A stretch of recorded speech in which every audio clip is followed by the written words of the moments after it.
കുട്ടി,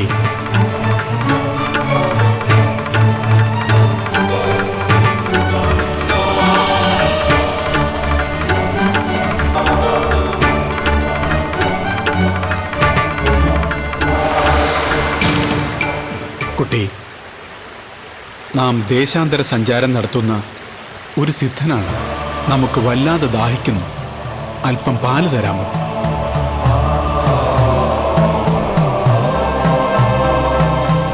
പാല് തരാൻ മനസ്സനുവദിക്കുന്നില്ലെങ്കിൽ വേണമെന്നില്ല.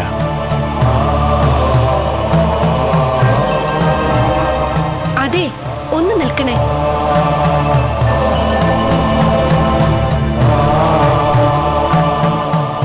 മനസ്സനുവദിക്കാനായിട്ടല്ല.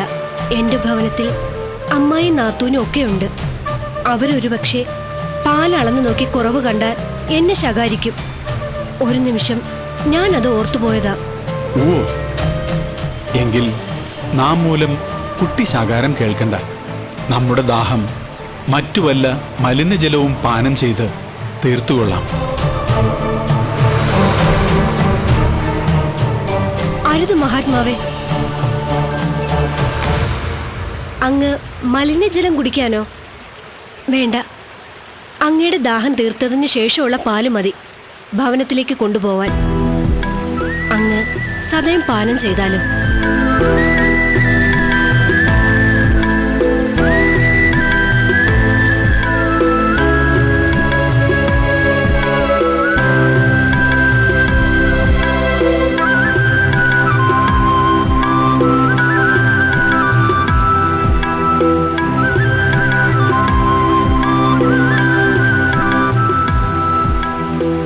ദാഹം അടങ്ങോളം പാനം ചെയ്തോളൂ. പാലിന് നല്ല സ്വാദുണ്ട്. അല്പം കഴിച്ചപ്പോൾ തന്നെ ദാഹവും അടങ്ങി. എന്ത് ദാനം കൊടുക്കുന്നു എന്നല്ല, എങ്ങനെ ദാനം കൊടുക്കുന്നു എന്നതാണ് പ്രധാനം. ദാനധർമ്മത്താൽ നിറഞ്ഞ കുട്ടിയുടെ മനസ്സ് പാല് കഴിച്ചപ്പോൾ തന്നെ നാം കണ്ടു കഴിഞ്ഞു. ദാനധർമ്മം മഹാധർമ്മം. കുട്ടി പോയിക്കോളൂ.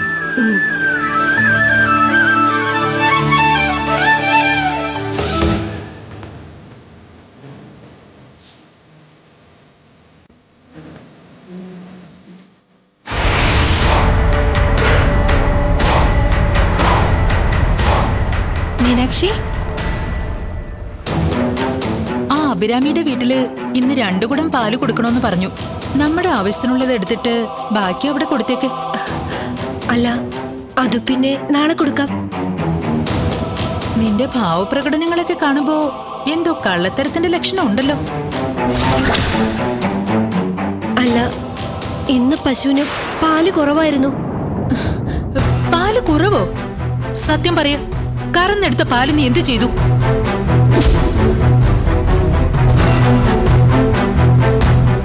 കുറച്ച് പാല് നീ എന്താ ചെയ്തത്? നീ കുടിച്ചോ അതോ മറ്റുള്ളവർക്ക് ദാനം ചെയ്തോ? ശിവകാമി, വെറുതെ എന്നെ സംശയിക്കരുത്. ഞാൻ വിശ്വാസവഞ്ചന കാട്ടില്ലെന്ന്. അല്ല, അത് ശിവകാമിക്ക് അറിയില്ലേ? അറിയാം. മീനാക്ഷി ശിവഭക്തിയല്ലേ, വിശ്വാസവഞ്ചന കാണിക്കാൻ കഴിയില്ലല്ലോ. മീനാക്ഷി, പാല് കറന്നു കൊണ്ടുവന്നല്ലോ. ഇനി അടുത്ത പണി നോക്കിക്കോ. അടുക്കളയിലെ പാചക പണി കഴിഞ്ഞ് വസ്ത്രങ്ങൾ അലക്കാനിട്ടിരിക്കുക. അത് വേഗം അലക്കി വെക്കുക.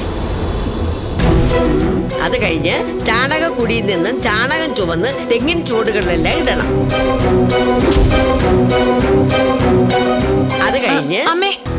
അത് കഴിഞ്ഞ് മീനാക്ഷിയുടെ സേവനം എനിക്ക് കിട്ടണം. എന്റെ ദേഹം മുഴുവൻ ഔഷധ ലേപനം നടത്തിയ ശേഷം ഒരു കുളി. ഔഷധ കൂട്ടിട്ട് തിളപ്പിച്ചാറ്റിയ വെള്ളത്തിൽ മീനാക്ഷി തന്നെ എന്നെ തേച്ചു കുളിപ്പിക്കണം.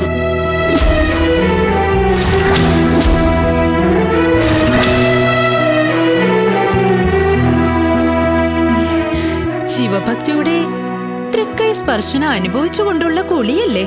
പുണ്യവർഷം ഈ ശിവകാമിക്കും ഉണ്ടാകട്ടെ. വരൂ അമ്മേ.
അമ്മ മന്ത്രം ജപിച്ചുകൊണ്ടിരുന്നപ്പോ തന്നെ ഒരു കാര്യം കണ്ണമ്മയ്ക്ക് ബോധ്യപ്പെട്ടു.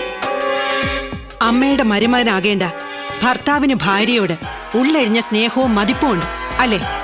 അതെ, ആ സ്നേഹവും മതിപ്പും കടുത്ത വൈരാഗ്യവും വെറുപ്പുമായി മാറണം. മാറിയിരിക്കും. ഈ പൊടി ഉള്ളിൽ ചെല്ലുന്നതോടെ വിവാഹബന്ധം വേർപിരിയാനുള്ള പല ശക്തമായ കാരണങ്ങളും പച്ചേമാലിന്റെ തറവാട്ടിൽ ഉണ്ടായിക്കൊണ്ടേയിരിക്കും. പച്ചേമാൽ കശ്മലനായ ഒരു ഭർത്താവായി മാറിയിരിക്കും. അധികം വൈകാതെ മീനാക്ഷിയുമായുള്ള ബന്ധവും പിരിഞ്ഞിരിക്കും.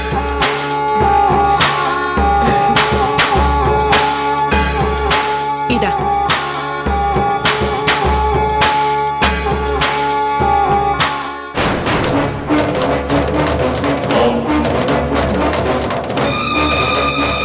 ഇതൊക്കെ വിശ്വസിക്കാമോ കണ്ണമ്മ?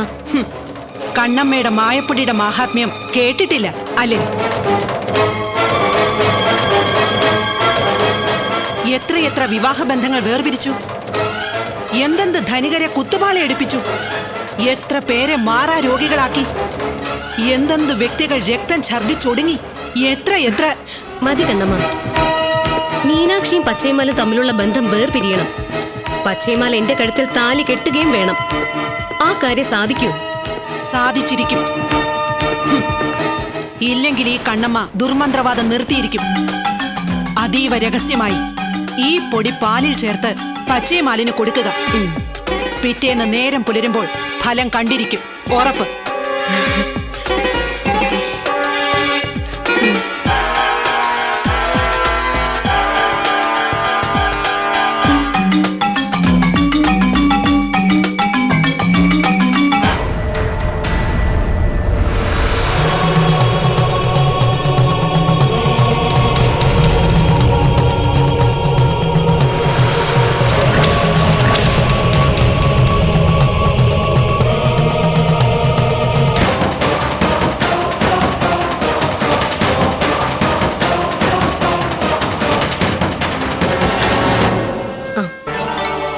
എന്താ ചേച്ചി ഇവിടെ വരാൻ പറഞ്ഞത്? നമ്മുടെ ജീവിതങ്ങൾ നമ്മൾ ആഗ്രഹിച്ചതുപോലെ മുന്നോട്ട് പോകണമല്ലോ. അതിനുള്ള പ്രവർത്തനങ്ങൾ നമ്മൾ അണിയറയിൽ നടത്തിക്കൊണ്ടേയിരിക്കണം. ഇപ്പൊ ചേച്ചി എന്ത് പ്രവർത്തനം നടത്തിയത്? പച്ചേമാൽ ചേട്ടനും മീനാക്ഷിയും തമ്മിൽ ശക്തമായി വഴക്കിട്ട് എന്നേക്കുമായി തല്ലി പിരിയണം. എങ്കിൽ മാത്രമേ പച്ചേമാൽ ചേട്ടനെ എനിക്ക് സ്വന്തമാക്കാൻ കഴിയൂ. അങ്ങനെയാണെങ്കിലേ നീയും അനിയനും തമ്മിലുള്ള വിവാഹവും നടക്കും. അതെനിക്കറിയാലോ, പക്ഷേ ഇത് രണ്ടും നടക്കുമെന്ന് തോന്നുന്നില്ല. നിരാശപ്പെടാതെ ശിവകാമി, പരിശ്രമിച്ചാൽ എന്തും നടക്കും. ദാ കണ്ടില്ലേ, ഒരു ദുർമന്ത്രവാദിനിയായ കണ്ണമ്മ തന്ന മായപ്പൊടിയാണിത്. മായപ്പൊടിയോ? എന്തിനാണിത്? ഈ മായപ്പൊടി പാലിൽ ചേർത്ത് പച്ചേമാൽ ചേട്ടന് കൊടുക്കണം. കൊടുത്ത പച്ചേമാൽ ചേട്ടന് ഇപ്പൊ മീനാക്ഷിയോട് തോന്നുന്ന കടുത്ത അനുരാഗം കൊടും വെറുപ്പായി മാറും. അവളെ ക്രൂരമായി മർദ്ദിക്കാൻ തുടങ്ങും. അധികം വൈകാതെ രണ്ടുപേരും രണ്ടു വഴിക്ക് വേർപിരിയുകയും ചെയ്യും. സത്യമാണോ ചേച്ചി? സത്യം. കണ്ണമ്മ കർമ്മം ചെയ്തു കൊടുത്ത മരുന്നൊന്നും ഫലിക്കാതിരുന്നിട്ടില്ല ശിവകാമി. ഞാനിത് അമ്മയെ ഏൽപ്പിക്കാം. ആർക്കും ഒരു സംശയവും തോന്നാത്ത രീതിയിൽ അമ്മ കാര്യം നിർവഹിച്ചോളൂ. അങ്ങനെയാകട്ടെ. ഇന്ന് രാത്രി തന്നെ മായപ്പൊടി പച്ചേമാൽ ചേട്ടന്റെ ഉള്ളിൽ ചെന്നിരിക്കണം. ചെന്നിരിക്കും, ഉറപ്പ്.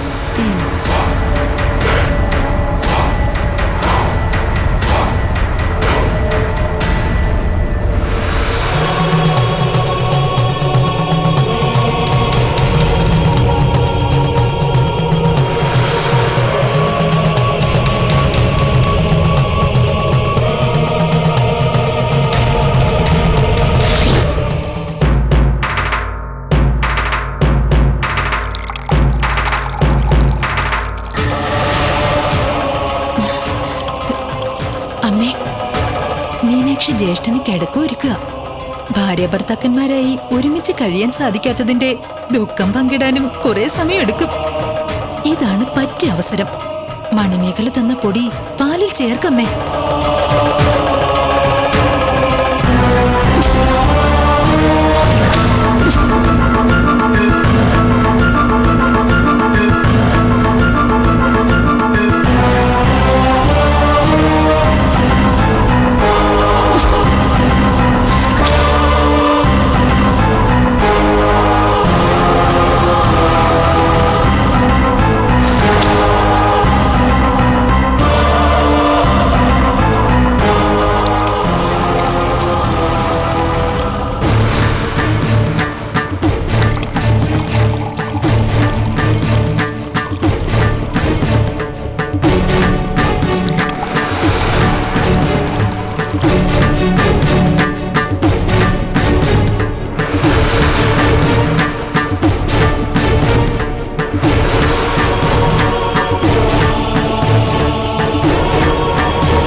അതെ, എനിക്കൊരു കാര്യം പറയാനുണ്ടായിരുന്നു.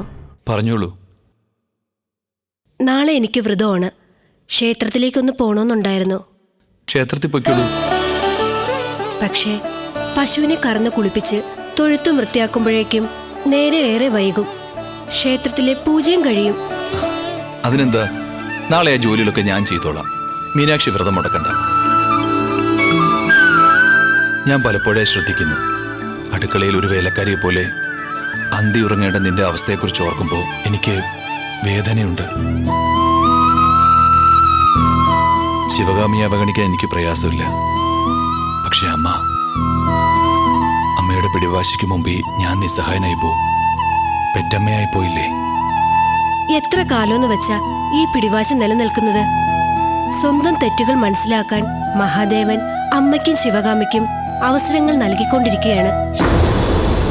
ഭഗവാന്റെ പരീക്ഷണങ്ങളെക്കുറിച്ചൊന്നും ഞാനങ്ങയോട് പറയേണ്ടതില്ലല്ലോ. ഒരു പ്രത്യേക ദൃഷ്ടാന്ത ഫലമുണ്ടാകുമെന്ന് എനിക്ക് ഉറച്ച വിശ്വാസമുണ്ട്. അന്ന് അവർ തന്നെ അടുക്കളയിൽ നിന്നും അറപ്പുരയിലേക്ക് എന്നെ കൈപിടിച്ച് കൊണ്ടുവന്നിരിക്കും. അല്ല, നീ ഇവിടെ വർത്തമാനം പറഞ്ഞുകൊണ്ടിരിക്കുകയാണോ? വേലക്കാരിക്ക് അധിക ഭാഷണം പാടില്ല. പോയി പാത്രങ്ങൾ കഴിവെക്കേ. വെക്കോ.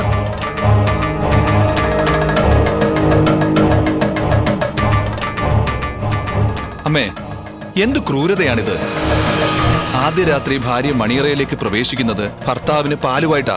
അതാ നാട്ടുനടപ്പ്. അന്ന് ഈ തറവാട്ടിൽ ഒരു തുള്ളി പാല് പോലും അവശേഷിക്കാതിരിക്കാൻ അമ്മ പ്രത്യേകം ശ്രദ്ധിച്ചിരുന്നു. അതെ, തറവാട്ടി പിറന്ന ഒരു പുരുഷന്റെ മുന്നിൽ രാത്രിയിൽ വേലക്കാരി പാലുമായി വരാൻ പാടില്ലെന്ന് ഒരമ്മ നിർബന്ധം പിടിച്ചു പോകുന്നതും നാട്ടുനടപ്പല്ലേ മകനെ? നിർത്തണോ അമ്മേ? വേലക്കാരി വേലക്കാരി, ഒരു സാധു പെൺകുട്ടി ഇങ്ങനെ നരകയാതന അനുഭവിപ്പിക്കുന്നതിൽ എന്ത് ആനന്ദം അമ്മ അനുഭവിക്കുന്നേ? മീനാക്ഷിയുടെ പ്രായത്തിലൊരു മകൾ അമ്മയ്ക്കുമില്ലേ? അവൾ ഭർത്തൃഗ്രഹത്തിൽ ഇതേ അനുഭവമാണ് അനുഭവിക്കുന്നതെങ്കിൽ അമ്മയ്ക്ക് സഹിക്കാൻ പറ്റുമോ? ഇല്ലല്ലോ. അതുകൊണ്ടാണല്ലോ ശിവകാമിയെ മുറച്ചെറുക്കന് അഴകേശനോടൊപ്പം വയ്ക്കാൻ അമ്മ വാശി പിടിക്കുന്നത്. ചേരേണ്ടവർ തമ്മിൽ ചേർന്നാ പിന്നെ മനക്ലേശം ഉണ്ടാകില്ല മകനെ. ഇല്ലെങ്കിൽ മനക്ലേശം തന്നെ ഫലം. നീ പാല് കുടിക്ക. എനിക്ക് വേണ്ട. പാല് കുടിക്കേ. ഇല്ലെങ്കിൽ നീ ഇത് കുടിക്കുന്നത് വരെ അമ്മ ഇവിടെ ഉറക്കം ഉളച്ച് കാത്തിരിക്കും. അറിയാമല്ലോ കുമുദവല്ലിയുടെ പിടിവാശി. ആ പാല് കുടിക്കേ.